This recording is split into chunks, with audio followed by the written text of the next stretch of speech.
শ্রাবন্তী আর আপনারা দেখছেন আমার গ্রিন রুক গার্ডেন। বন্ধুরা, আপনারা সকলে আশা করি ভালো আছেন, তার সঙ্গে আপনাদের গাছগুলো প্রচুর ভালো আছে।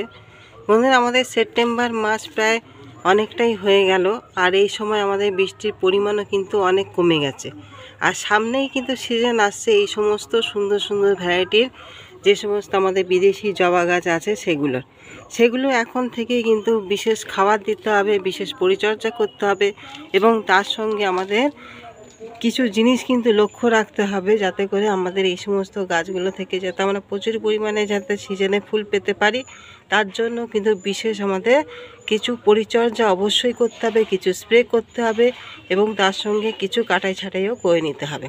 বন্ধুরা, আপনারা পুরো ভিডিওটা দেখুন, আশা করি সব কিছু জানতে বুঝতে পারবেন, এবং সেইভাবে কাজ করলে আপনাদেরও গাছগুলো এরকম ফুলে ফুলে ভরে যাবে। ফুলের সাইজও বিশাল বড় হবে, এবং প্রত্যেক দিন হাজারো ফুল কিন্তু আপনাদের গাছগুলো থেকে পেতে পারবেন। বন্ধুরা, আপনারা যদি আমার নতুন বন্ধু হয়ে থাকেন তাহলে অবশ্যই একটা সাবস্ক্রাইব করে চ্যানেলের পাশে থাকবেন, আর শেয়ার কিন্তু করতে ভুলবেন না।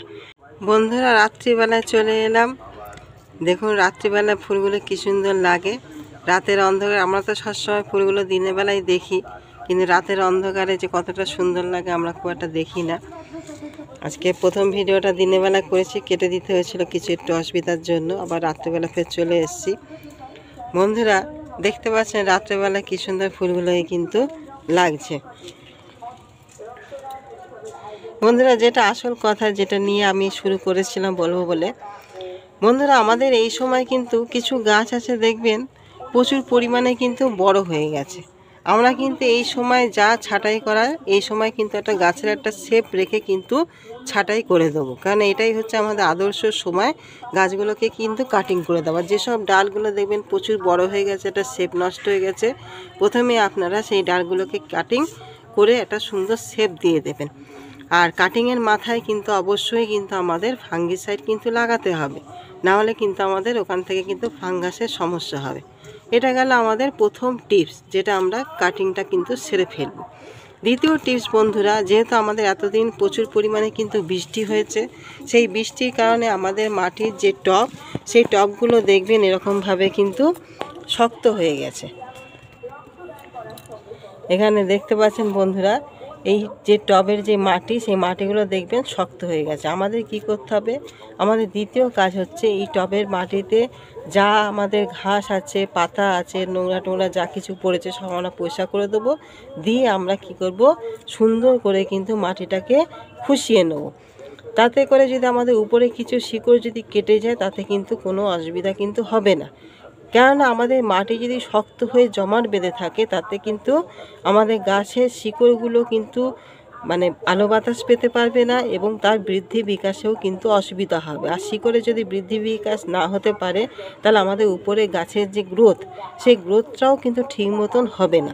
সেই জন্য আমাদের ভালো করে জায়গাটা পরিষ্কার করে আমরা কি করব, জায়গাটাকে সুন্দর করে কিন্তু খুশিয়ে নেব। এরকম সুন্দর করে আপনারা কি করবেন, খুশিয়ে নেবেন। এটা গেল আমাদের দ্বিতীয় পয়েন্ট। তৃতীয় পয়েন্ট হচ্ছে বন্ধুরা, যে আমাদের যদি কোনো মরা ডাল থাকে, গাছে যদি কোনো শুকনো ডাল থাকে, তাহলে আমরা কি করব, সেসব ডালগুলো কিন্তু কেটে দেবো। কেটে গাছটাকে সুন্দর করে কিন্তু পরিষ্কার করে দেবো, যাতে কোনো রকম যাতে আমাদের ডালগুলো যেন কোনো কিছু ডাইভাকের সমস্যা যেন না থাকে। 4 নম্বর পয়েন্ট হচ্ছে বন্ধুরা, যে আমাদের গাছে আমাদের দেখতে হবে কোনো রকম পোকা আছে কিনা।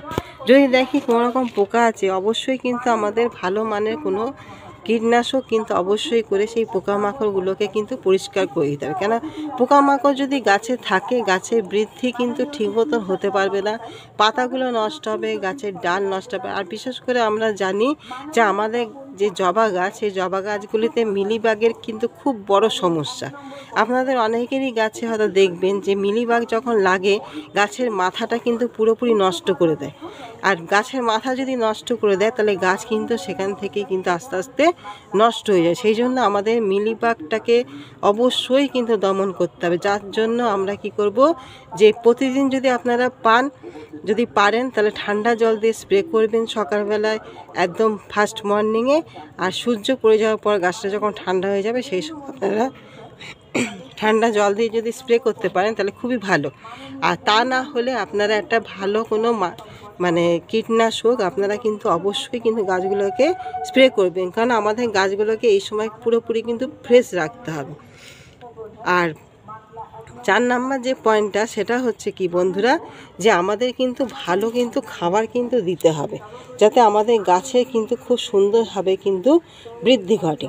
এখানে আমরা কিন্তু চা পাতা দেবো, আমাদের যে চা খাই সেই চায়ের চা পাতা কিন্তু দেবো। এই চা পাতা কিন্তু খুব ভালো, কিন্তু আমাদের যে রান্নাঘরে এমন অনেক জিনিস আছে যেগুলো কিন্তু আমাদের প্রচুর কিন্তু আমাদের গাছেতে কিন্তু কাজে লাগে। আমরা এই চা পাতা কিন্তু এই গাছে দেবো। আমরা যদি ভার্মি কম্পোস্ট নিই তাহলে আমরা একটা গাছে যদি আমাদের 8 ইঞ্চি কি 10 ইঞ্চি যদি টব হয়, তার জন্য আমি 2 চামচ, চা চামচের 2 চামচ পরিমাণে নেবো ভার্মি কম্পোস্ট, 1 চামচ নেবো চা পাতা, 1 চামচ নেবো আমরা শিমকুচি, 1/2 চামচ নেবো আমরা সুপার ফসফেট, আর 1/2 চামচ আমরা নেবো আমাদের যে ম্যাগনেসিয়াম সালফেট সেইটা। এই দিয়ে আমরা কি করব, গাছের মাটিতে কিন্তু আমরা দিয়ে দেবো সেই খাবারটা। আমরা একটা টবের জন্য বললাম এই পরিমাণ খাবার আপনারা মাটির টবেতে দিয়ে দেবেন। এটা গেল।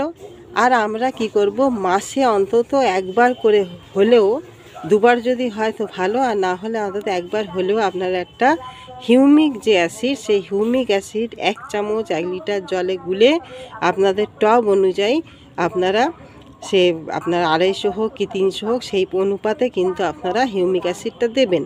হিউমিক অ্যাসিড দিলে কি হবে, আমাদের মাটি যেরকম শুদ্ধ হবে, ভালো হবে, মাটির গুণাগুণ বাড়বে, এবং তার সঙ্গে কি হবে, যে খাবারগুলো আমরা দিচ্ছি গাছে সেই খাবারটাকে কিন্তু শোষণ করতে, গাছ যাতে সুন্দর করে যাতে গ্রহণ করতে পারে, তাতে কিন্তু হিউমিক অ্যাসিড প্রচুর সাহায্য করবে। তাতে করে গাছের বৃদ্ধি কিন্তু খুব ভালো হবে, বৃদ্ধি কিন্তু খুব সুন্দর হবে। সেই জন্য বন্ধুরা আপনারা কিন্তু এগুলো কিন্তু অবশ্যই কিন্তু করবেন। আর যে স্প্রেটা আমরা বললাম, স্প্রে হচ্ছে কি না, একটা ভালো মানের মাইক্রোনিউট্রিয়েন্ট আপনারা 15 দিন অন্তর একটা স্প্রে করবেন। আর যদি একটা ভালো পিজিআর পান, অন্তত মাসে একবার একটা ভালো মানের পিজিআর আপনারা দেবেন। তাতে কি হবে, গাছের গ্রোথ কিন্তু খুব সুন্দর হবে, এবং আগামী সিজনে দেখবেন কুঁড়িতে কুঁড়িতে, ফুলেতে ফুলেতে আপনাদের গাছ কিন্তু পুরোপুরি ভরে যাবে। তাহলে আশা করি বন্ধুরা আপনারা পুরো ব্যাপারটা বুঝতে পেরেছেন, জানতে পেরেছেন। তাহলে এইভাবে আপনারা পরিচর্যা করুন। আর বিশেষ করে যে জিনিসটা, এখন আমাদের তাপমাত্রা কিন্তু অনেকটাই কিন্তু তাপমাত্রা, আমাদের গাছগুলো কিন্তু প্রায়শই গাছের গোড়াগুলো কিন্তু শুকিয়ে যাচ্ছে। এই গাছের গোড়া কিন্তু কোনো মতে শুকাতে দেবেন না, কেন গাছের গোড়া শুকানো মানে আমাদের রুটটা কিন্তু ড্যামেজ হয়ে যায়। যার জন্য আপনারা সবসময় যাতে গোড়াটা যাতে ময়েশ্চার থাকে, অতিরিক্ত জল না, আবার একদম যে শুকিয়ে খটখট হয়ে যাবে তাও কিন্তু না, যাতে ময়েশ্চার থাকে সেইভাবে আপনারা কিন্তু অবশ্যই সবসময় জলটাকে কিন্তু লক্ষ্য রাখবেন। তাতে দেখবেন আপনাদের যে গাছের বৃদ্ধি কিন্তু খুব সুন্দরভাবে হবে, এবং গাছগুলো দেখবেন খুব সুন্দরভাবে বেড়ে উঠবে, খুব সুন্দর ভালো হবে। তাহলে আশা করি বন্ধুরা আপনারা পুরোপুরি সব জিনিসটা বুঝতে পেরেছেন। অ্যাডিনিয়ামগুলো দেখতে পাচ্ছেন খুব সুন্দর হয়েছে, এও প্রায় অনেক কুঁড়িতে ভর্তি হয়ে গেছে দেখতে পাচ্ছেন, এটা প্রচুর সুন্দর লাগে। অ্যাডিনিয়াম আমাদের হচ্ছে খুব প্রিয় একটা গাছ, আর পরিচর্যা খুবই কম। তাহলে আশা করি বন্ধুরা আপনাদের পুরো ভিডিওটা ভালো লাগলো, এবং ভালো লাগলে অবশ্যই কিন্তু এটা সাবস্ক্রাইব করে পাশে থাকবেন, সঙ্গে থাকবেন, আর শেয়ার করতে ভুলবেন না। তাহলে আজকে আসি, কালকে আবার নতুন একটি ভিডিও নিয়ে ফের আপনাদের সামনে উপস্থাপন করব। নমস্কার।